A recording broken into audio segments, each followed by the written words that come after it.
Do we ever remember how we opened this? We never seem to. Just like, hi, welcome to Twins Movie Review, and my voice is cracking. You want to do that again? Yeah. Hi, welcome to Twins Movie Review. I'm Luke. And I'm Mark. And today we're going to be reviewing Gremlins. The original Gremlins from 1984. Yep. We just recently saw it. And this is one I think I've seen clips of, references to, everything. But I had never seen, and I was like, oh, I guess I've never seen this whole movie. Yeah, I hadn't seen it all either. I just seen here and there. Bits and pieces. So, what you think? It wasn't that great over. I mean, there were some things. It was kind of mid-level for me. I guess that's what the kids say. Mid. It wasn't. So, I thought it was good. Good, not great, I guess. But I think if the younger I was, it would be better. And the closer to the 80s I would have watched it, the better as well. Like, right. If I would have seen this in 1987, and I was a 13-year-old kid, which I wasn't. I was a 7-year-old kid, and I was a 13-year-old kid, this would have been right at my alley. Perfect thing. Great. Amazing movie. Probably one of my favorite movies ever. But I'm 42, and, it's the 2020s, so. Maybe a little creeped out by it, but other than that, there at the end. So the movie is, I thought, it was always like it's Steven Spielberg and this cool thing, and it's mystical and whatever, and then it goes badly, and I don't know. Whatever I thought about it, I didn't think it was an actual kind of horror movie, and it really was. Yeah, I didn't think it was supposed to be either. I thought it was just supposed to be kind of a little thriller thing. Kind of a kids movie, yeah, sort of, too. I mean, it has that PG rating. Before they came out with PG-13. This would have been PG-13, definitely. But the movie's basically about a failed inventor. Like, all of his inventions are terrible. They don't work right. And he's a traveling salesman. He's a traveling salesman of his inventions. And so he has his son, who's a 16, 17-year-old. Yeah, about that. And he's traveling, and he travels to Chinatown, and there's a little creature there that's singing, and it's a creature. We're in the real world, by the way. Right. It's New York or wherever. I didn't take note of where it was, actually. Yeah, they didn't. I don't think they said. But it could have been Chicago, whatever. He goes to Chinatown there and gets it, a Mogwai creature from this guy, except the guy's like, no. Like, you're not responsible enough. I can't let you have it. And then he starts to leave, and the grandson's like, whoa, hold on. Just give me a sec. And he goes and he gets it for him and sells it to him. Because he's like, my grandpa doesn't know what he's talking about, and he needs the money, so here you go. And he sells him this little sentient creature. Mm-hmm. That's a magical creature that he's never seen before and doesn't exist.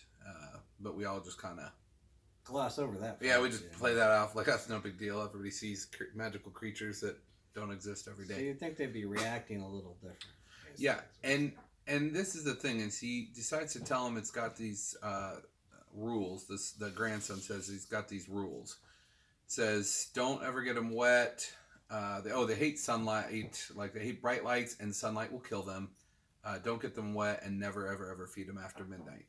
Which, 6 a.m. midnight? Did he go to sleep, and that's what it... 11:59 p.m. midnight? It doesn't matter. Yeah. We just gloss over that. Just don't feed him after midnight. So, the basic plot, super easy. It ends up happening. He gets him wet, which makes him sprout little guys off of himself, and he basically clones little kind of versions of himself, but they're kind of more mean and mischievous. And then they end up eating after midnight, and then they turn into scary gremlins that are born out of these creepy alien pods, like super creepy, like gross stuff. And then the rest of the movie is the gremlins just wreaking havoc, literally murdering, killing people. People are dying. The city's in chaos. It's Well, It's little crazy. town, but Yeah. Until they manage to round up all the gremlins and kill them. Yep. There's a whole plot. Spoiler alert. Sorry. It's 1984 is when it came out. Over 3.5 decades later. If you don't know by now, that's kind of on you. If you don't know the base plot, that's on you. But I didn't understand it originally. Just from what I understood, I thought it was, don't do these things or the same result will happen with all of them. But no, it's feeding them after midnight turns them into scary, evil gremlins. Getting water on them causes them to multiply. And then the bright light they don't like, and the sunlight kills them is pretty obvious, I suppose. But I thought it was all going to be the same thing. I was like, so they're sort of like vampires, but not. I guess gremlins. Yep. So overall, it was pretty good, but there were a lot of logical inconsistencies. Yeah, we were watching and said, wait, what about this guy? Where'd this guy come from? Wait a minute, this one lady's really mean, but wait, why does he have his dog with him at work at the bank? Like, that makes no sense. Just a bunch of little stuff that kept coming up that it took me a while, but we were raising the movie and I said, Luke, I got it. I know what it is. This is a kid's movie. No joke. This is a children's horror movie. So it is told where like, this one lady's super mean and whatever, and she doesn't like dogs, and she says she's going to kill his dog. Which, even that was one that we were like, you can't just say that. Yeah. And you're saying it in public to people and threatening to murder a guy's dog. Well, okay. Whatever, I guess people just let him get away with it. It's 1984. I suppose that's a thing. I don't... Then the dog assaults her. Oh, yeah. Like, literally jumps on her and things. And I was like, well, that dog's getting put down now. It was in... Wasn't that in a bank? Yeah, too? Bunch of witnesses. In front of people in a bank, and it jumped over a counter, and it like was like biting at her, like jumping on her, not just like happily jumping, bounding off of her and running around playfully. No, it was attacking her. And then they're like, the dog's a menace. And people are like, oh man, she got what was coming to her. And I was like, what? And then several other things in the movie, the way the adults acted or reacted to things. It's like...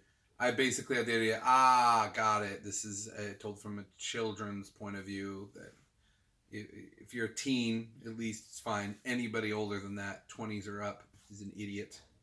Be like, no, this wouldn't happen. This. Okay, so conditionally, you're gonna they multiply. Sometimes, but if they go out in the snow, they're okay, I guess. Even if it melts on them. That didn't really make a lot of sense. And then like, this bright light's fine, but this bright light, no. Yeah, some that we can clearly see reflecting that it's relatively bright, they're fine with. But I feel like that was just, we needed it for the lighting, like for the cameras to be able to see what's going on.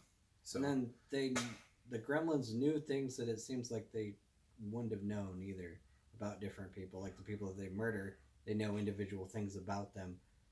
Where when they go to murder them, they do it in a way that is, I want to say, fitting. Which you wouldn't think necessarily, but it's clearly just written that way. Like, so she was saying this all the time, and so now they'll kill her by doing this thing. Yeah. Wait, the gremlins weren't around during that. They wouldn't have known any of that. They wouldn't have pieced that together. This wouldn't have, poetic justice wouldn't have happened. It doesn't make sense. And so that's kind of the problem is Gizmo, the little Mogwai, again, everybody who sees him that gets revealed to just like, oh, wow, okay. They're like, what's that thing that's singing? Oh, it's a Mogwai. And they're just like, right, a Mogwai. Yeah, like, oh, yeah. This mythical creature that doesn't exist that you'd be like, what do you mean? I've never heard of this. Mm-hmm. Granted, it's 1984, but I'd be going to an encyclopedia or run to the library, something. I mean, come on, it's a movie. There's a university around where hey, professor, you gotta come check this out. Something.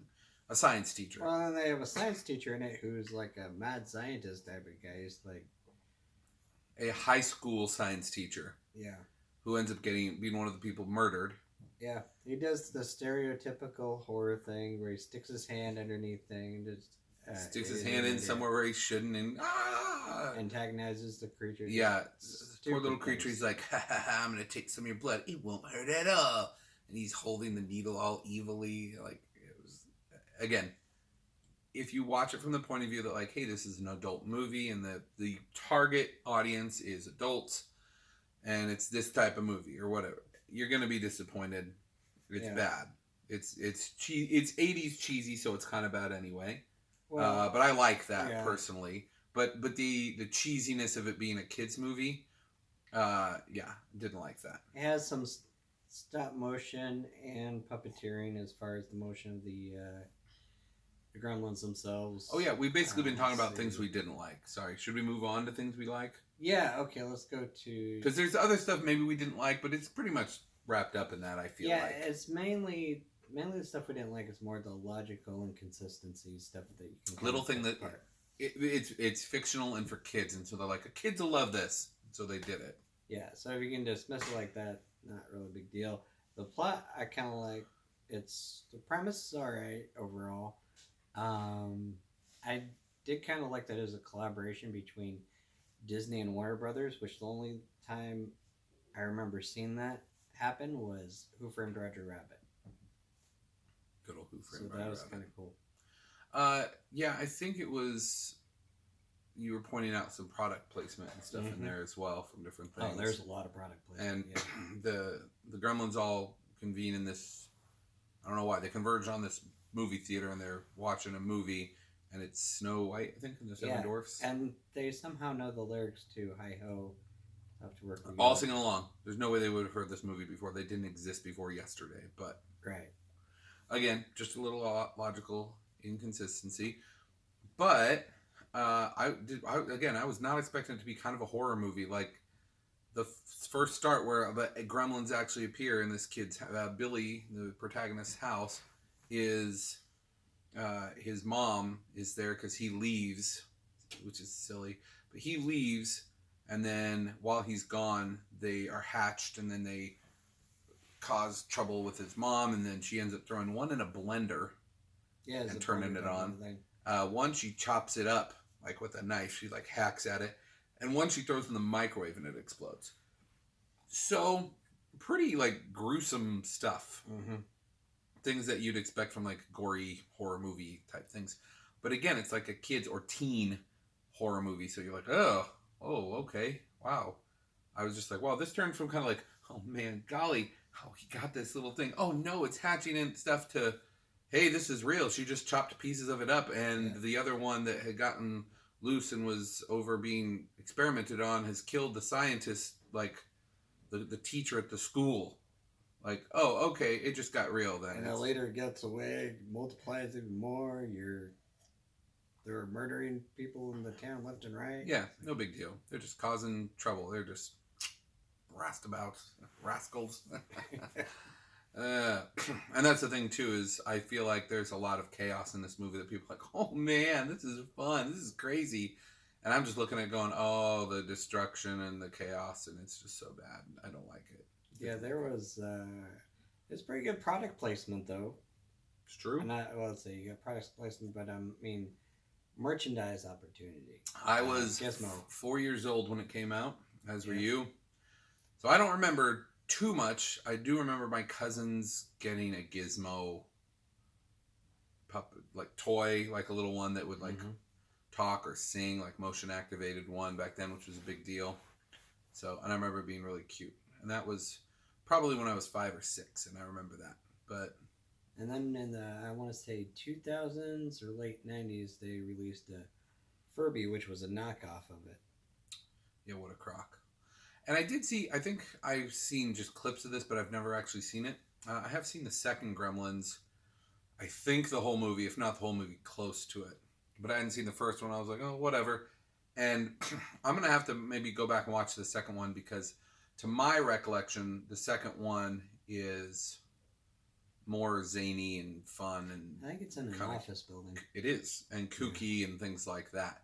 I remember enjoying it more than I enjoy this. But I was closer to a teenager and closer to the 80s then, so could be coloring my perspective. Saying the picture quality is not bad. It's your typical 80s. It's an 80s movie. Quality. Yeah. Steven Spielberg. So a lot of the stuff too, that's the other thing. One of the good things about it that I should point out. Any of the special effects they had, light, different puppets, stop motion, all the different things that they used was really awesome for the time, and some of it hadn't been seen or hadn't been Right. seen much, or they really took advantage of it for use with the Gremlins. So that was cool. And I'm sure at the time you're like, whoa, this is groundbreaking. It's amazing. But um, it just doesn't stand up as well to a lot of today's special effects. But I still appreciated it for what it was for the time. This was back when Steven Spielberg was making good movies. I don't like, what was it, 8 millimeter? Not 8 millimeter. Super 8. Steven Spielberg Did he do Super 8? I have no idea. Probably. Yeah, he's made a lot of movies, though. He made a lot of good ones, though. A lot of good ones. This was all right. Yep, this is okay. Again, it was just weird because it was a kid's horror movie. To me, that's just kind of like strange. You'd take the kids to this, but I'm like, oh, they shouldn't be too young. It's a little more gory than you think. And teenager type, because that at the end was kind of gory. Yeah. But anyway, overall, and we would go into more of it, but basically that's it. There's a lot of different ways that the Gremlins die, a lot of different ways the Gremlins are getting into trouble with things. Mm-hmm. There's nothing, I don't know. And there are only 2 actors that I recognized. Actresses. Phoebe Cates, because she's an 80s one. She was in Fast Times at Ridgemont High and other ones. I've never seen. And then Judge Reinhold, who was in quite a few things back then as well, and in the Santa Claus as well. Mm-hmm. And Corey Feldman was in it. Yeah, Corey Feldman. Yes, a very young Corey Feldman. But yeah, it was fun to watch if you ever wanted just good fun movie. I still felt weirdly. I mean, I don't think I can watch a movie with literally no action in it and love it, and it's awesome. Potentially, if there's good interrelational things going on and it's interesting still in the plots there. I don't have to have action, but a movie like this where I feel there has to be, that's like, oh my gosh, the Gremlin's up and he's running. Oh, he got slung across the thing. They're chasing him through the town. Oh, the pole fell down. Then I expect that a lot. So when things like that aren't happening, there were some slow bits to this movie building up to when, the Gremlins finally like multiplied and were going. It was maybe, I'm not going to say half the movie, but quite a bit of it to get to that point. That's when good writing would carry that. But, and I'm not saying it's bad, but it's not good. No, good. But it's not as good as a lot that I've seen. But so overall, I would rate it an objective one. Technical rating, oof. And we're judging it today, not just like, oh, if I was in the 80s and an audience member in the 1980s, how would I have liked this? Because that would drastically change this, I'm sure. I would say a 5 out of 11. Okay. And that's your objective rating? Yeah, I think so. And then my opinion would probably be 7 out of 11. Okay. A little higher. I'm about the same, but switched. I think objectively speaking for most of it, it's probably higher than what we enjoyed. So I think maybe some of that other people's childhood and their memories and nostalgia is coloring that. But even with that being that's why I said, put the opinion one a little higher. Even with that being said, stuff. I think objectively it's probably a 7 out of 11 for me. Just hey, if I was the any man today watching this, what would I think?